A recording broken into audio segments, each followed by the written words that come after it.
I may not be the nigga who on the front lines, like fighting with the sword and the shield, but I can be that bard inspiring y'all niggas like to remember what y'all fight for. I understand why that man wanted me to have this conversation with you. I understand fully now. We all want to get money. We all want to get out the hood and take care of our mama, but we also are the new philosophers, bro.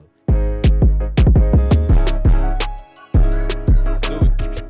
All right, what it do, y'all? Welcome back to another episode of Talk Vibe Hustle. It's the podcast where we dive into the mind, the passion, and the hustle of today's most inspiring people, all right? I'm your host, K-Boogie, and today we are in for an incredibly special guest. And I'm going to tell you why. Before 10 minutes ago, I knew nothing about this brother personally. Black, our videographer, the man behind the camera, sent me this man's information, and he told me this is the interview that I want you to do next, all right? And he gave me the man's Instagram, and that was it. And so you know me, I like to deep dive into people and who they are. I wanted to figure out why Black wanted me to interview this gentleman, all right? This brother is a rapper, and he is the creative director of the Flourish Alabama, which is a nonprofit dedicated to helping artists bloom, all while being the project coordinator for BHM Art Collab, which is a quality resource for increasing student quality arts education. When I tell you, this man does it all, I'm trying to tell you, he's a real one. Please welcome Eric Marable.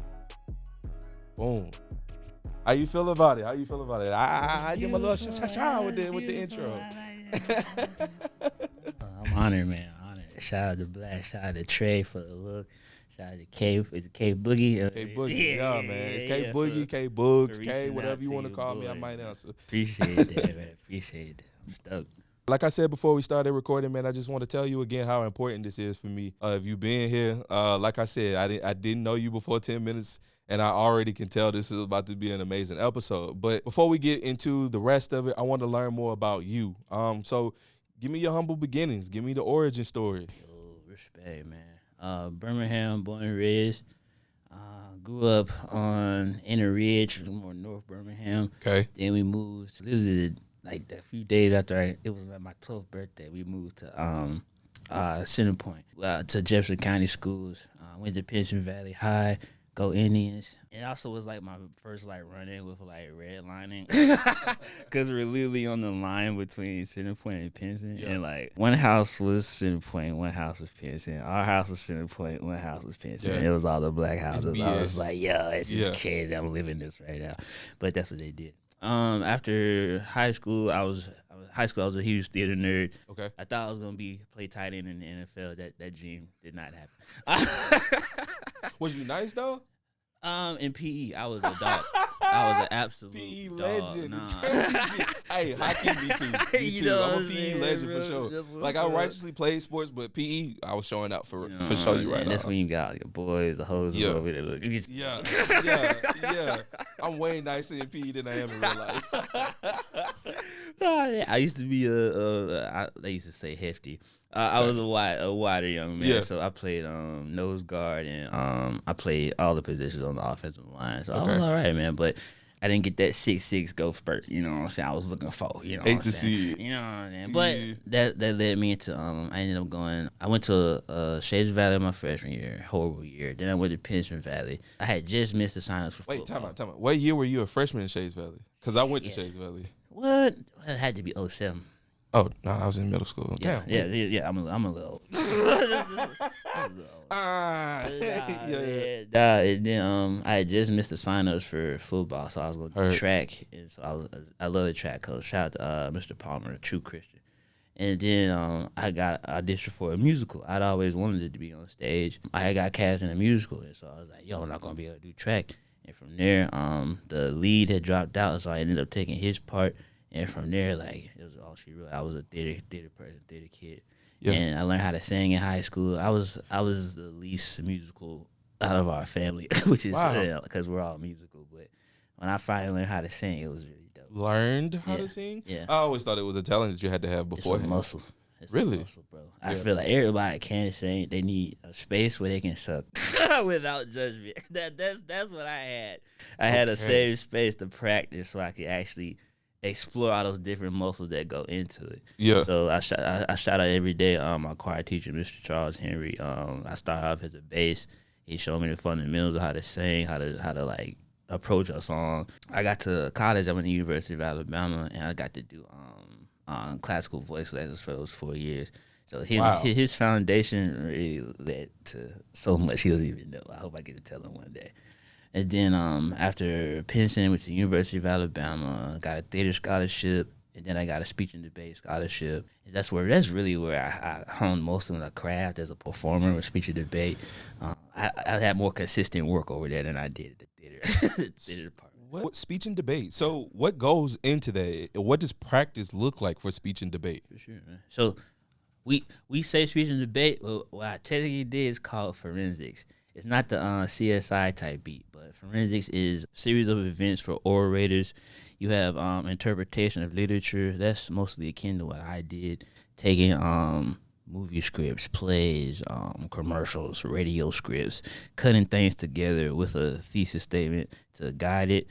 But your imagination and how you put those things together is all up to you. Forensics, there's interpretation of literature. There's limited prep where you only get a certain amount of time, and then you got to do a speech. And then there's public address, which is more, I have a speech to give. This is the speech I'm giving. On the interp level, I think I did every event. Dramatic interpretation, which is basically a 10-minute character study. Favorite one I did was James Baldwin. I spent a whole year researching and playing and inhabiting that character. And that was my senior year. I was 24th in the country.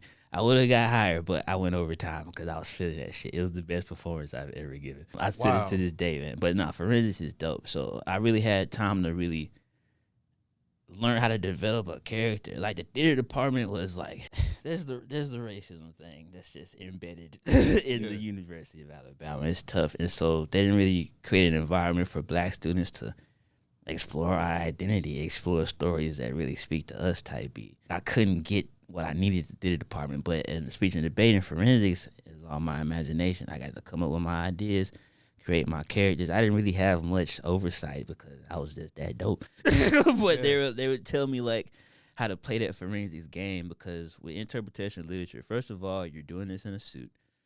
Some people are doing 3-piece. I don't like 3-piece suits, but 3-piece suit. And you're doing a suit, and you have this tiny 3-ring binder called your black book. Okay. That's where your scripts are. That's where all your words are. And the whole thing about interp is once you open the book, it's like your body inhabits the words, or you embody the words in that book, and you make it all come to life. It's super weird. No, that's so cool. It's super dope, man. Yeah. My only regret is that like I wish I would have done it in high school, because I only got to do it for 4 years. Because there's no real like after plan for speech unless you just go back to school and become a coach, speech writer, or something like that? Become a coach, like Okay. a grad student or a director of a team. So those 4 years, like that really honed my performance skills and my craft. You just sparked the interest. I'm not even gonna lie to you. No, it's YouTube videos like you gotta check out forensics, bro. Like, That's cool. I can send you some names. You definitely gotta look You up. Man. I got you, 100% should. K-Boogie. When I was in school, I used to always think that I would be very good at the debate team in the debate club, because like, not to say like I know the concept of what it is to be on a debate team, but I can argue anything to anybody. 100%. And I got a job one time where you had to be a salesman, Yeah. and I explained to them how I could possibly sell the fire on the hottest day in hell.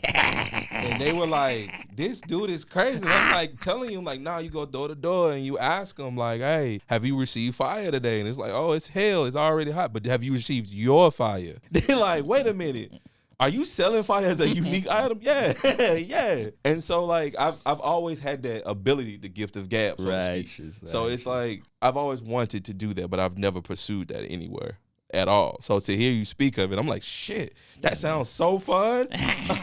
You're a speaker, public speaker. Do you public speak? Have you ever like got into performance yourself? So I've done public speaking. I've done a graduation speech for about 230 people. I've spoke at the Pentagon for a national preparathon. Actually, if you Google me, it's like the second picture that come up of me standing in the Pentagon with a bunch of other people that I took a photo for. I got to speak at the a board of governors before. It's just like this one September where I was on the circuit of just that's what I was doing for work, is just going to these national prepared-a-thons and speaking to people about being prepared for disaster season, hurricane season, and stuff like that. I did this program right after high school. It was called FEMA Corps, which is a branch of AmeriCorps. I don't know. You might have heard of AmeriCorps. I did City Year. Yeah? After I graduated from New York. Okay, I met my wife in FEMA Corps. AmeriCorps. My wife is actually the director of the FEMA or AmeriCorps program here in Birmingham, AmeriCorps Vista. Yeah. That's what's up. Anyway, we're gonna dive into that. I got Kobe questions. So many questions. So during that time though, I was traveling. It was 8 to 12 of us on the team, and we would travel the whole country in a van. And every time we used to pack up in a van, I used to give everybody a speech. And it got to the point where that's how I ended up doing the graduation speech that year, is because everybody like low key like needed to hear what I had to say every time, and then they like begged me to do it. And I wrote a speech and got first place for it, and they let me perform the speech at the graduation program. So it was intense. It was crazy. So like that's how I knew like speaking, I have to do something with speaking in life, because this is just a calling for me. 100%, bro. That's beautiful, man. So thank you. And you talk back to the AmeriCorps tip. After that year of speech and debate, another one of my speeches was about the school to prison pipeline, and just like the really messed up policies they have in place for these young kids. I got an email in my inbox from AmeriCorps, and it was talking about a city year, and I was like, that's crazy. And they have a city year in New York. Yep. I had a bunch of friends who were moving up there to do the theater thing. I just graduated with my degree in theater, and I can go help some kids. So I was like, this is like a perfect combination, man. Yeah. So I lived in New York for 2.5 years, and that shit was crazy. But that's also where I learned I didn't want to be an actor. Dang, I feel like that's the place where people learn they want to. That's hilarious. It did. I started rapping, bro. Crazy, bro. I had always wanted to rap. I had wrote a verse when I was in 7th grade, and I showed it to my family, and they laughed at me so hard. I was like, I'm never rapping. Really? I'm not gonna do it. The line was, you might as well limp away like a baby calf, because I got skills that you can never have. And they just thought that was the funniest thing. That's what I'm saying. That's hard. And I was 13 when I came up with that, bro. Hard. Like, come on. But when I got to New York, a group of us in City Year were artists as well. So we was like, yo, we don't want to lose our creativity while we're, struggling. Yeah, because you struggling the program. Yeah, bro. Hey, tell me something. You already know it. I wrote a verse for them one day. It was over the Dreams by Kai's instrumental. We always had dreams of getting rich, huh? Mama never thought I'd make it this way. I just wrote it straight through, no chorus. And I just remember, like, from that moment, like, it was like something opened up in me, bro. I was obsessed. Yeah. I was writing wherever I could. I was living with my aunt and uncle in Connecticut. I was in their basement, finagling with speakers and microphones and figuring out how to record myself the best way, man. It was a love affair from then. I was staying up all night, going to open mics and shit, man. Getting invited to perform places, did some Black History programs type stuff while I was up there. Met my first producer, shout out 88 Ty, East Brooklyn. He really took me in, showed me like how a session works, like how do you do rap, what are ad-libs, what are highlights, all that type beat. And he really showed me the path. So send love and respect to Ty always, man. And then I moved back to Birmingham, just like everything was so shitty in New York. Like it was so tough. I had no like real coping skills for like life and shit. So I was like, I'm up here struggling, man. I ain't got shit. My girl just left me. I'm messed up. I need to go home. So I came back to Birmingham circa 2017, 2018. Then I was back in Tuscaloosa for a little bit. Started doing slam poetry with my brother, Jamon Hill. He's one of the best poets in the nation. I think around that time, he was number 3 in the world. Wow. Yeah, Jamon's tough. Jamon's a serious. He's the executive director of Flourish Alabama. That's my brother. He's amazing. And we would travel around doing poetry slams. Then he was doing for his master's thesis, and he wrote a one-man show, and I was his lead director for that. And we got to do an off-Broadway show. We traveled all through Alabama performing that show and stuff. I learned a lot during that too, being a leader, like learn how to stand up for my creative voice type beat. And like it was just dope, man. And I was the whole time I was still like just trying to make music, trying to figure out like how I could express myself, because that was the hardest part. Because I was like, man, I don't really want to act like that anymore. Yeah. Like, but being a rapper is crazy. I'm not a street nigga. Like, I'm a true artist. Like, I'm a poet. I go off like my imagination. And I was like, man, where do I fit in this shit? Fast forward to now, being 31, going in my 30s, and you talked about taking yourself seriously. Yeah. That's been like huge. But it comes along with this level of, I would say, clarity that I have now about where I want to fit into the world. Because the world not gonna tell, like, they gonna tell me where they want me to go. They always have an opinion about that. You know what I'm saying? But I have to have it in my head where I want to go and not allow myself to be changed off of that. And waver, bro. And trusting my own vision, my own imagination. Yeah. And so, like, that's what this year's about. That's what 24 was, man.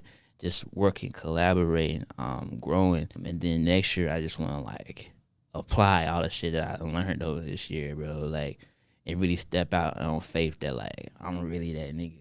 Like, bro, you speaking to my soul right now, man. When you asked me, like, what was my 20s about, man, it's like, I didn't realize this until, like, really sitting back and thinking on my 20s. My 20s was about preparing for my 30s. Because now it's time to, like you said, put all that you've learned and these new skills and apply them to the place where you want to be and not where they want you to be. I keep speaking on this every episode, and I said I wasn't going to talk about my career, but I'm going to do it, bro.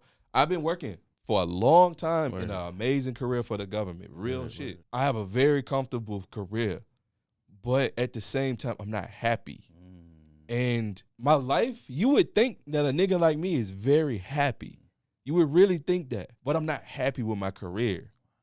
I don't find solace in it anymore like I used to. I'm going to tell you about what kind of person I am. When I graduated from AmeriCorps, FEMA Corps, I got offered a job to work for Google. I spent all of 15 traveling with FEMA Corps across the whole country. Never been on a plane in my life. Now I done been from coast to coast twice. So then I get the opportunity to go work for Google, and I moved to Washington, D.C., bro. And I do so many things. I joined a fraternity as an honorary member.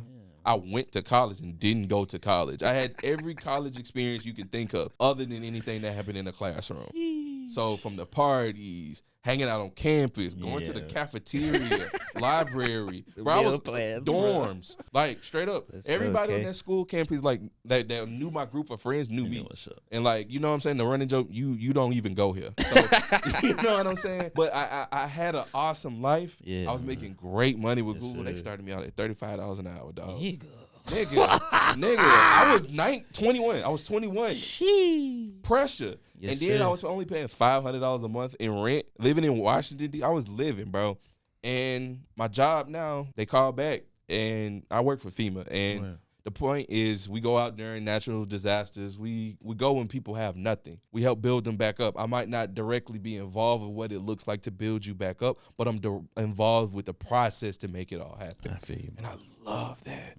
But that kicked me back down to $13 an hour to accept that job. I took it. I left Google. I left everything that was comfortable about my life, and I took that, and I ran with it, bro. And it brought me so much solace to know that what I do, my life work, is literally for other people. Exactly, man. It satisfied me for a very long time, but that also required me to be away. Yeah. And now that I have a family, being away for the amount of time that I'm away is not feasible anymore. I used to be going for 85% of the year at minimum. Minimum, I'm going 85% of the year. Now I'm a dad, I can't do that. My daughter ain't having that.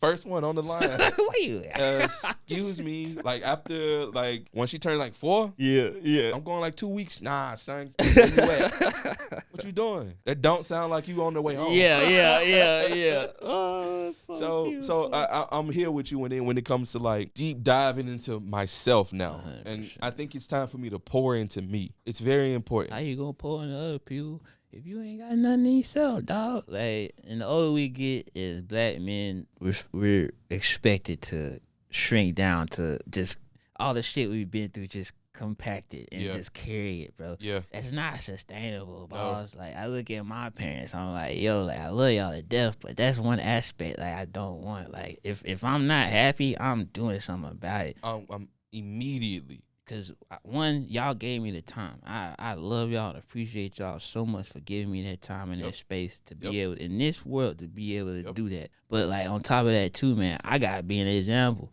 Like my liberation is gonna liberate somebody else. We love our sisters. We love y'all. We want y'all to be loved and protected, but we want to be loved and protected too, as men, especially in this world, man. Not just looked at as we're not just a provider. We're a whole human. Like I was developing a program with Art Collab called GRIP, Greater Reach Through the Involvement of Parents. Okay. And my biggest, bro. My biggest, you already know. My biggest MO is just like, yo, you're not a martyr. Like you a whole person. Like you shouldn't feel like you have to give your life in that you deserve it. That's all that you deserve. Mm-hmm. You deserve to go after your dreams too. Mm-hmm. Cause you're not a martyr. You're an example for your kids. They gonna do what they see you do. So we gonna give you these tools, and you'll be able to pass them down to the next generation. Like that's amazing, bro. It's all about creating that's so important. Healthier people. The grass is only greener when you water it. You have to water that grass. You have to feed the seeds. These kids are what's the future.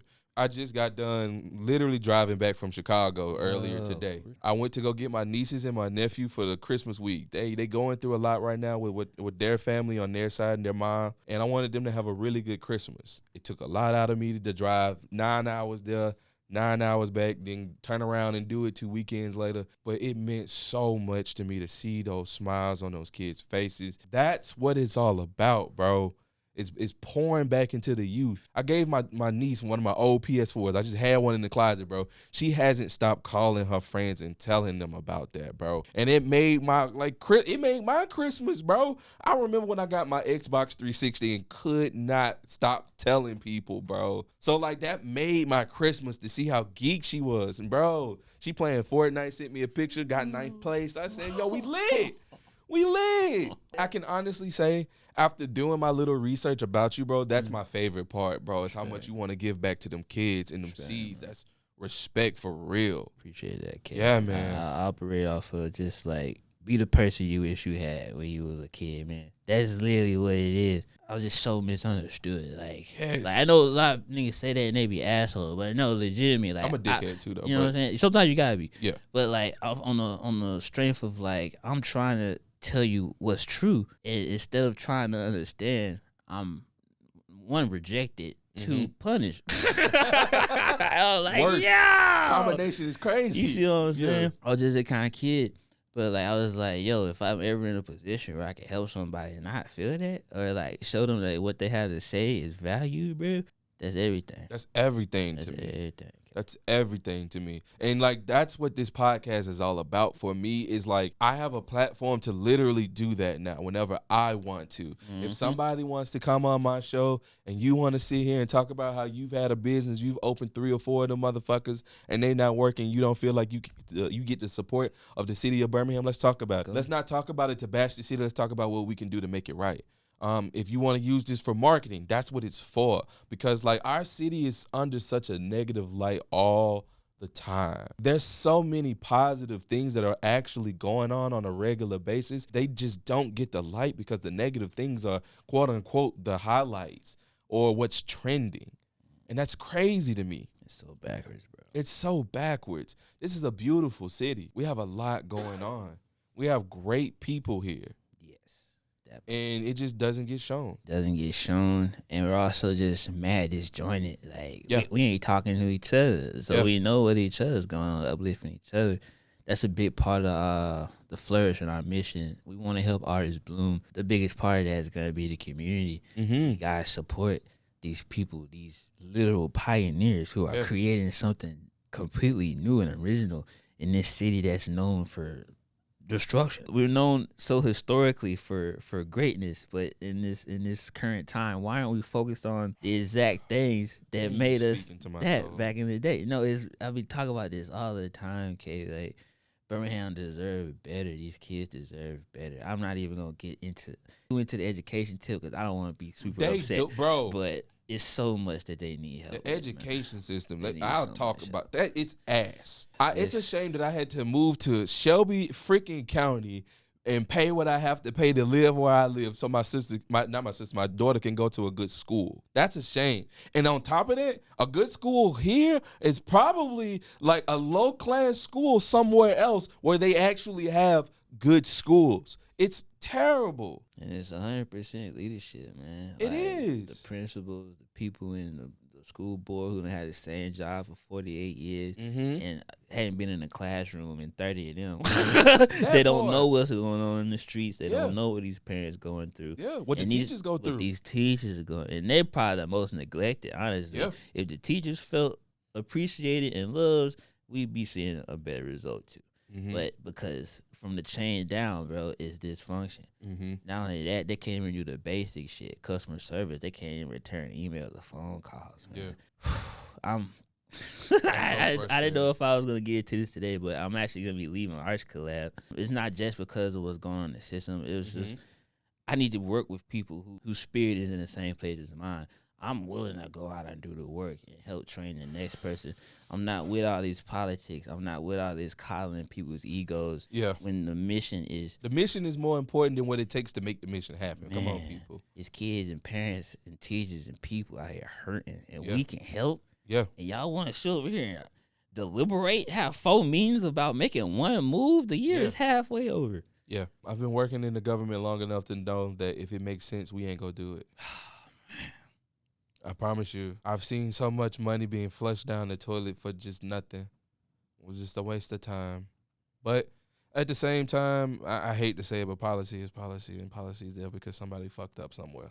So before I ask you another question, let me just say this wholeheartedly, brother. I've known you for 31 minutes, and you are somebody that I need to have in my life on a regular basis because we are riding the same frequency, and we're trying to put out the same good stuff, man. And this is what this was about. I understand why that man wanted me to have this conversation with you. I understand fully now. Before we even go any further than this, I understand fully. Respect. It's all reciprocated. I got so many questions. I got so many questions. Scary. Bro, we're going to finish this, and then we're going to talk about the mission for real. Yes, sir. Yes, sir. So when you started to rap, where was your inspiration and where did your persona come from? Because I know you, like you said, you're not a street nigga. That wasn't you. And when I hear your music, that's not what I'm getting from it.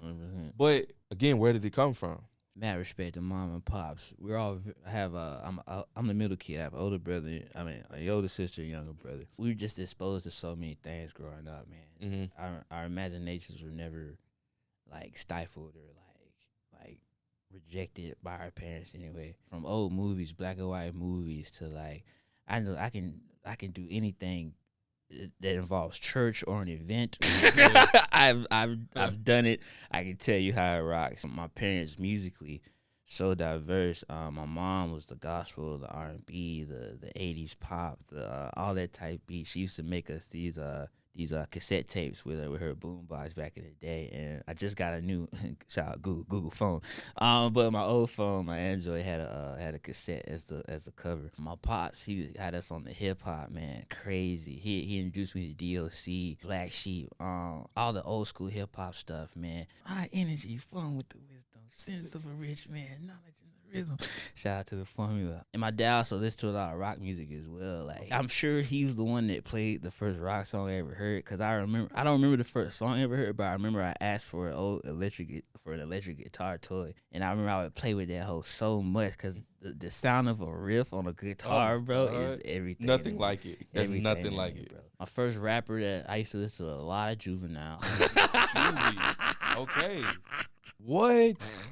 On Saturdays after the cartoons went off and we got done all our chores, we would just watch music videos. Back That Ass Up was my video, bro. That's my jam. Oh man. As we got older, I started, like, I was like, rap is cool, but I'm not really hearing myself. And then I heard Kick Push by Lupe Fiasco. Yes, sir. And I was like, you can rap about skateboarding and robots? I was so lit, man. Lupe was my first favorite rapper. I met him before. He's dope as fuck. So many questions. And then as I have eras, like each time I had a new favorite rapper, I'll get my haircut changed different. Okay. So it was Lupe, And then it was Cuddy. It was definitely Young Cutters. Shout out to Cuddy. Say the generation. And High then, key. let's talk about it. And then after Cuddy, then it was Kendrick. When I got to college, my nigga, shout out to Maurice, he played Sing About Me, I'm Dying of Thirst. And I was like, wait a minute, what is this nigga? He said, oh, that's Kendrick. He kind of all right, bro. Go listen to some of his stuff. I listened to Session 80, bro. That nigga said, fuck your ethnicity. I stopped the record. I said, wait a minute. This nigga is saying what I be thinking in my head. I learned every word of Session 80, every word of Good Kid, Mad City. Overly Dedicated was on. Ignorance is Bliss was the song that really got a nigga. When I moved to New York, I really got Isaiah Rashad. He's my current favorite rapper, bro. He from the South. My dad's family from Memphis. His people from Chattanooga. So I be like, that's my cousin. And he came here in 2021, bro. The greatest show I've ever seen in my life. I saw Coheed and Cambria at Madison Square Garden. He blew my mind in Iron City. I don't know. I was so physically tired from singing. There were so many blunts being passed to the audience. But I was spiritually and mentally and emotionally exhausted afterwards, but it was worth it. It was so worth it. I love Isaiah Rashad. Kind of my inspiration was a few things. It was those rappers listening to their music.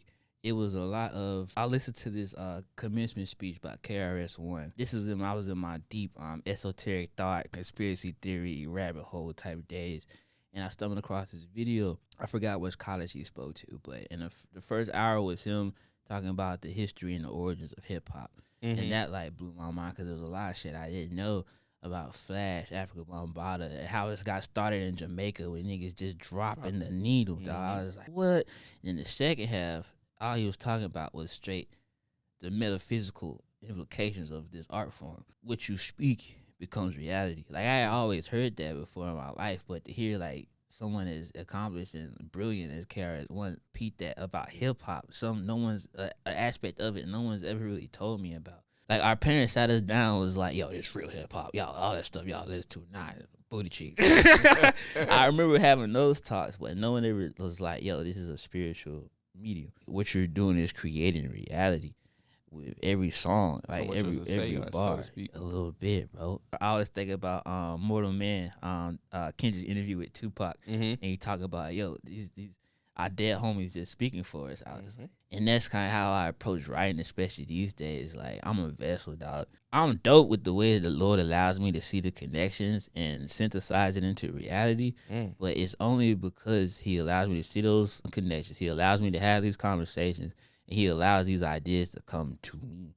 I'm like, that's insane to me. Those are huge parts of that's such an amazing way to describe that. Yeah, man. That's an amazing way to describe that. 100% is how I rock it, bro. Yeah. From there, like, my mom was a big inspiration. Just my parents, period. We're all music heads, music lovers. I like to make music like everybody can access. Yeah. I love all the music that's coming out now. Everyone's got their reference points for life, the experience they went through, the stories that they telling. But this is for like the everyday nigga. Like you ain't got a Lambo or a Hellcat, but you got love and you have conflict in your heart about your purpose and your meaning and why you get up in the morning every day. I'm trying to explore those questions within the human mind and human consciousness, bro. Like the stuff we tell ourselves not to think about because it's gonna make it hard to do this stupid fucking song and dance everybody does as adults. It is really stupid. Where we pretend. I don't like you. I should be able to say that. Just be done with it.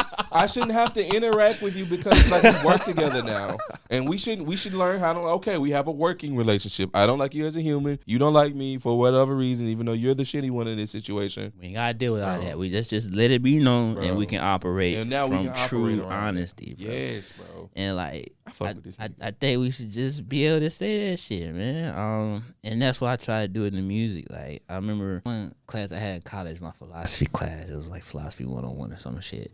But he said something about anamnesis. It's the process of remembering yourself.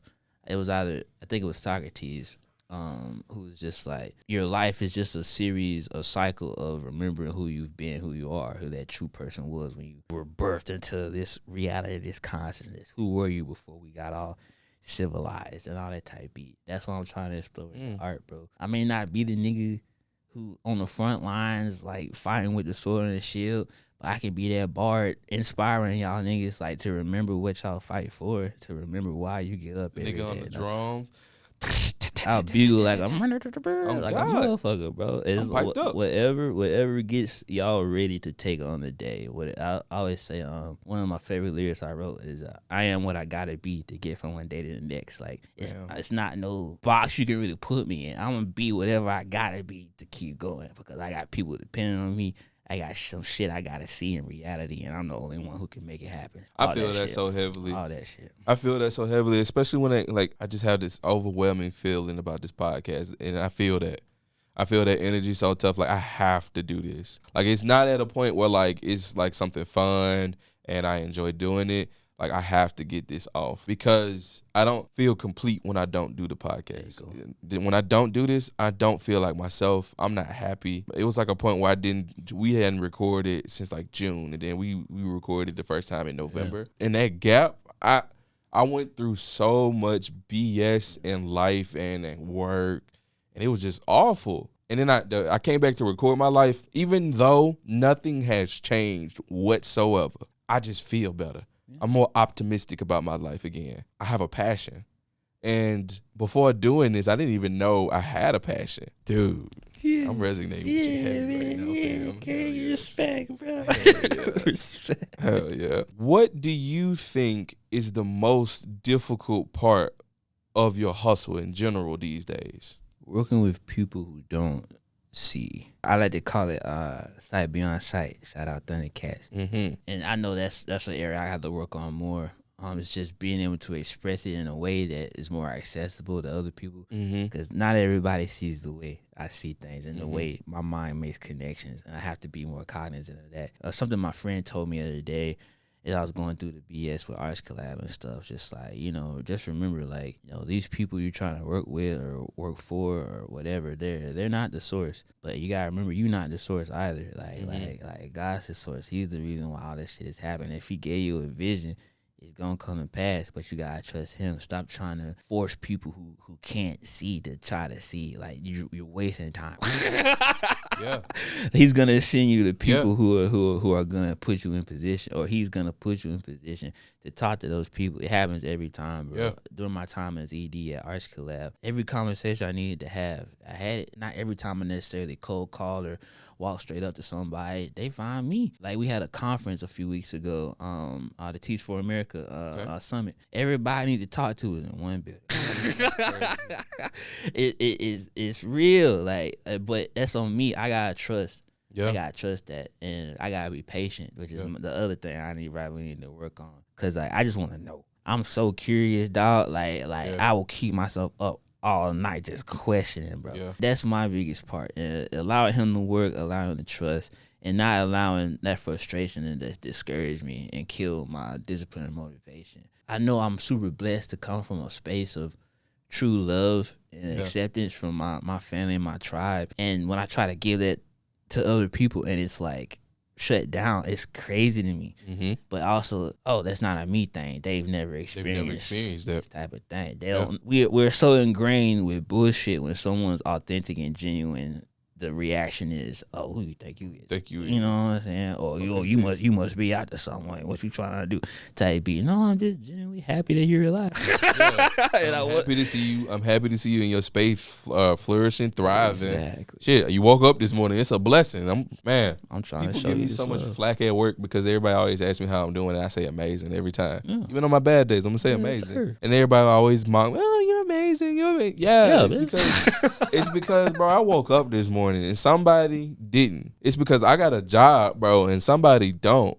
It's because I got a house to go back to, and at one point I didn't. I have a car to drive. Like I'm blessed. Sunday, I'm blessed beyond belief. So like, yeah, it's amazing. It's amazing. Ain't shit happening. Yeah, it's amazing. Being blessed and highly favored is amazing. And feeling that gratitude about the little things. Yeah. I got to brush my teeth. I got some mouthwash, nigga. That used to be a luxury, nigga. Like, come on. Man, especially in them programs. At one point, mouthwash was a luxury. Hey, son, at one point I was making $167 every 2 weeks. Dog, that's Ooh. crazy. Delivered Bro, from them bro, old Navy checks. Come on. Life is different now because back then, and that's crazy. Me and my lady was together back then. We always talk about how like when we first got together, we was sleeping on a twin mattress together. Now ain't no fucking way we getting on no twin mattress together. Ain't no damn way. Getting into your hustle and what keeps you going? What do you have like a motto for yourself or something that you just wake up in the morning and tell yourself to go get it? When I was in college, our theater had an honor society called Alpha Psi Omega, shout out APO. The motto was seek a life useful. And I just want to be useful, dog. Like, I want to serve. Like, that's really where I find purpose, that peace, that joy, bro, is being able to help my niggas. And one of my favorite things to do is, like, I liken it to, I'm really big on, like, symbols and stuff because I'm a weirdo. But I see myself as kind of like a spider in a way. I hate spiders, one. Two, they are the creators, the builders, the storytellers, the engineers. That's me. My web is my people, my network. I love being a dot connector, bro. I tell everybody I'm the plug. Like, if I don't know how to do it, I know somebody who do. I promise you that. Being useful in that way, being able to just answer people's questions, being a resource for information, being a resource for support if you need somebody to show up and stand in the gap for you. Like, as my friend should kind of say, pull up game strong. I got you, man. Like, I love being able to tell somebody that and, like, knowing that my word is bond and, like, that's real. I don't really have any specific, like, motto or credo. I love movies, too. The Last Dragon is one of my favorite movies. Remember, it's number 2. He has this mantra that he does with his class where he talks about it's really just affirmations. He talks about beauty and perfection is our goal. Like, I will try as hard as I can every day, like discipline over motivation type shit. I do want to learn that so I can say that to myself every day. Okay. But right now I don't have anything. I just try to pray. I try to thank the Lord for another day. I always try to remember that, thank Him for my family, because this niggas out here doing this shit alone, and I know I wouldn't be able to make it. So, like, it's a lot of that, man, reminding myself of the purpose, yeah, and working for others. That's really it. That's so big, bro. That's so big. So what's the bigger vision for yourself? What do you see yourself with this? That's crazy. I've been thinking about that so hard lately because leaving Art Collab after it would have been 3 years in February, my whole thing about it has changed. I thought that I could hop into somebody else's car and take it where I wanted to go, but nah, you got the insurance company on your ass. It's so much other stuff you gotta go through. So the bigger vision now is figuring out how I can work for myself too. Like, I spent the last, really since 2015, working with AmeriCorps, like, giving myself to others. As we were talking about earlier, like, how am I pouring on myself now? Like, I've been able to do such great work. Unfortunately, for some people who couldn't understand it or appreciate it, that blows. But what can I do for myself now? I have my own LLC called No More Dead Rappers. Where I wanted to be the platform for my music and a company I can work off of, not only doing music, but also doing my own programming. Like, I might not be able to do grip with Art Collab, but I might be able to do it under No More Dead Rappers. I'm going to find a way to talk to these parents, bro. Yeah. Collaborating is huge, bro. Like, that's so big for me. My brother, Jamon, like, I love that nigga. We really been friends since 2014, man. I'm sure you've heard or met him or saw him talking somewhere. I have no doubt in my mind. Collaborating with my bro, my other homies, shout out D Lily, shout out C Bake, my boy Chris Soul, all those really dope cats who are my boy CJ Warren, he's my engineer, he's the best engineer in the city. Doing that, those collaborations keep me inspired, bro. They keep me rocking and rolling. I want to expand that network too, because I want people in other states who I can collaborate with as well. I got homies all over the country, so, like, just actually getting something created. And then going on the road, man, that's huge for us. Me, Derek, Lily, and Jamon are going to be working on a project called Build the Ark and the Flood Will Come. And that's going to be a whole, like, concert, art installation, creative workshop tour. That's gonna be dope. So but for dope. Don Rana as a personal solo, I've had since about 21. I've had a really strong vision of, like, doing my own sort of variety interview lyrical breakdown series. The name of it was gonna be called Space Cowboys and the Art of Dying. And anime buff. Space Cowboys, that's Cowboy Bebop. They talk about you gonna carry that weight. There's a show about people who are imprisoned by their past and that pain. And it's not until they're able to face it that they're able to move forward. So that's Space Cowboy. It's Art of Dying. That's Bruce Lee. It goes back to The Last Dragon and my love for movies and old kung fu movies and westerns and shit. Shout out Pop. Shout out Dorsey. And he talks about letting every moment die so that you can come into the new moment completely fresh, refreshed, with no expectations about what's gonna happen. He talks about that a lot too in his style, Jeet Kune Do, the style of no style, and just being able to adapt and to be like water.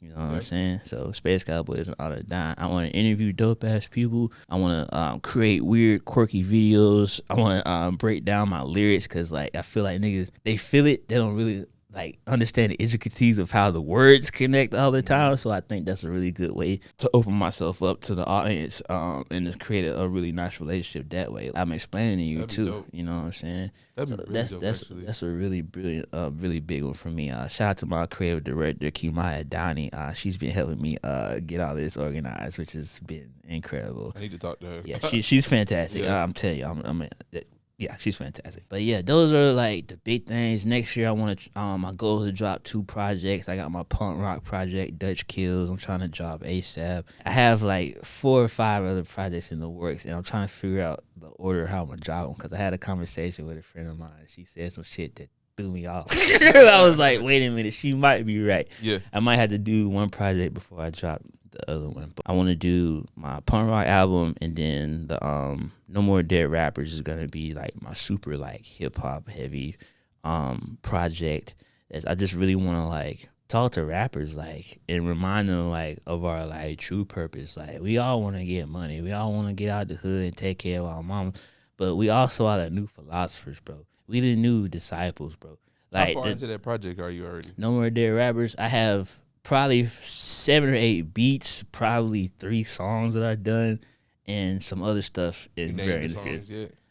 The first one's gonna be called "Thank You for Smoking" because I love the name of the beat, and like there's this little clip of Danny Brown talking at the end. Okay. That's so funny. There's another one called Shajura. Even though I'm not necessarily an actor, I still like use a lot of my acting training and what I do today. Shajura is a Shakespearean term. It's when you have a word and you kind of lift on that word a little bit and kind of let it hang in the air before you go on to the next one. It's called Shajura. My boy Jamon calls it a hook and swing when we use rap terms, but it's Shakespearean. It's Shajura. The whole song implements that technique throughout it. Like I kind of daisy chain lines together where I kind of jump the bar in certain areas. Like it's all Shajura, bro. It's really, really dope. But I think those are the main ones, and I might change the name for another one I have called Valor. There's some lyrics that I wrote back in the day, but I believe it's the best like rap verse I've ever written. So I really want to find a more updated beat because that song literally tells like my whole story. God said, I got a mighty work for you, but son, you got some work to do. Seek ye first the kingdom, no, not everyone can follow through. I took it as a challenge, buried all my malice and sincere attempts to earn my recompense without a battle. Like it really goes through my whole like spiritual journey, bro. Yeah, No More Dead Rappers is gonna be dope. There's a song called a 2-part song called Mastodon. And me and my brother, shout out John Gotti, DJ John Gotti. Me and him rap on just a crazy, crazy instrumental, and then I flip it into some super like conscious stuff in the second half as well. I'm really excited about that one, man. That's why it threw me for a loop, because she said I should do No More Dead Rappers first and then do the album I thought I was gonna release is called Every Time You Remember, Forgive Again. She had said that because if No More Dead Rappers is the rebuke, it's a sort of like, yo, like get back on your shit. Every Time You Remember, Forgive Again is sort of like the, yo, give me a hug, bro. Like, like it's all fucked up. It's all fucked up. But like, you can always forgive yourself every time you come back to those old habits, those old patterns of thinking, or you deal with those old people and situations. You can I like that always forgive again, bro. Now that one, I just gotta record that one and then it'll be ready. But that's why I'm like, yeah, when she said that, it threw me out. But I think she might be right though. Yeah, I like that a lot actually. Just as a creative person myself, I like that a lot. With that future version of yourself in mind, and that person comes through the door, you got 2 questions to ask them. Go for it. Yeah. And based on how other people have answered this question, you are more than welcome to describe the person that is walking through the door. And you are also allowed to ask questions about your weight loss journey. Based off of other answers we've gotten. The person walking through the door is just devilishly handsome. He's so charismatic. I'm like, He's the freshest nigga I think anyone's ever seen. Ever. Their life, like their mind is just like, how is he that fresh? How that nigga that fresh? So you walk in, we shake hands, we dap up. My first question is, shit, this is hard. I'm always want to ask like, how are you? But I'm you, so will I know? Will I remember seeing you? Maybe I don't know. Damn, this is hard, bro. This is a good fucking question, K. Damn. My first question I guess would be, how'd you do it? One, and two, like, it's gotta be some community focus. It's gotta be something like, I would probably ask him what did the family think about it. It was mom bumping it, was pops bumping it. Cause if I can get my dad, my brother, and my sister to bump it, it's a hit. It's a hit 100%. That'll probably be it. How you do it, and then how the folks think about it, how they respond to it. Definitely every time you remember forgive again, that one's for the people. Like that's just for, like I said, the everyday person who just want to ask some better questions. That's where I explore all of that, and No More Dead Rappers is more like the intense sort of rebuke of all these negative things that have been going on. But yeah, man, that's what I would say. Excellent question, sir. Hell yeah. Okay. So if you can put an imaginary album cover right here and tag a song that has been the journey of your life up until this point, what would that song be? My song or like any song? Song. Shit. It could definitely be your own song. You are good at this. You hear that, people? You are fantastic at this, sir. Never Catch Me. Flying Lotus, Kendrick Lamar. I can see the darkness in me, and it's quite amazing. Life and death is no mystery, and I want to taste it. Ooh, ooh, ooh. That's actually a good ass fucking song, Yeah, too. man. This is also the first time somebody named a song that I knew. Yeah. We lit. We lit. Actually, that song describes you very well. Appreciate it, boss. Now that you've sat in the chair, you've experienced the full interview, who do you think the next hustler should be in that chair? Sheesh. Ah, man, Derek Lilly. 100%. I've likened him to a few different people, but I think this is the closest. He's Birmingham's Q-Tip. He will rap his ass off. He will out-rap you, out-produce you, out-engineer you, and he understands it all in such a very technical and intimate way. Derek is brilliant, and he's also just a truly humble and inspiring young man. He's been through a crazy year. Everyone gets so much out of talking with him. Yep. He's brilliant. Absolutely brilliant. That's amazing. Yes, sir. Tell everybody what you're working on, what you got coming out, and where they can find you, brother. Good people, beautiful people. Eric Marable Jr., a.k.a. Don Rana. This year, 2025, look out for Dutch Kills. That's my punk rock album. Then look out for either No More Dead Rappers or Every Time You Remember, Forgive Again. We'll see which one pops up. Or it might be all three if things hit the way I want them to. But please, if you want to stay a part of the movement, stay in the loop, follow me everywhere at No More Dead Rappers. I repeat, No More Dead Rappers. You can follow my LLC. You can follow me all on my Instagram. There's a link in the bio that takes you to all the music, all the videos I've done so far. And if you just want to get involved in education or get more involved in the community, please look up my nonprofit, the Flourish Alabama. You can find us at the Flourish Alabama. Our next event is January the 19th. Our next high tea. That's like our NPR Tiny Desk. We feature 2 artists and we have an open mic at the end. Follow me at No More Dead Rappers and follow the nonprofit at the Flourish Alabama to stay in the loop, man. Appreciate y'all. Boom. This has been another episode of Talk Vibe Hustle. I am your host, K-Boogie. Peace. Bro. Yeah. Wow. Yeah. Oh my Yeah, God. that just happened. Wow. Wow. That just happened, bro. Bro, it's so hard to contain myself. Wow. Oh. Speaking of collabs, holy shit. That's a collab.